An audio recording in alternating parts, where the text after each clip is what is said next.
উপজেলার বিনোদপুর ইউনিয়নের চৌকা সীমান্তে। এই সীমান্ত মূলত সকাল থেকেই উত্তেজিত। স্থানীয়রা আমাদেরকে জানিয়েছেন বেলা 11টার দিকে ভারতীয় সীমান্তরক্ষী বাহিনী বিএসএফ ভারতের প্রায় 600 নাগরিক নিয়ে বাংলাদেশের অভ্যন্তরে ঢুকে পড়েন।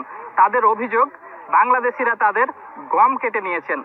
এমন অভিযোগে বাংলাদেশি আম গাছ সহ বিভিন্ন ফসলের ক্ষতি করেন তারা। এ সময় বিজিবি এবং স্থানীয় বাসিন্দারা তাদের তেড়ে দিলে তারা মূলত পালিয়ে যান ভারতে। এখন বর্তমান আপনারা পরিস্থিতি দেখতে পাচ্ছেন, বাংলাদেশি বিজিবি বাংলাদেশের অভ্যন্তরে পাহারা দিচ্ছেন এবং ভারতীয় সীমান্তরক্ষী বাহিনী তাদের অভ্যন্তরে পাহারা দিচ্ছেন। পরবর্তীতে তাদের মধ্যে আরো উত্তেজনা বিরাজ করলে তারা মূলত টিয়ার সেল এবং তীর ধনুক দিয়ে বাংলাদেশিদের ক্ষতি করতে চেয়েছিলেন।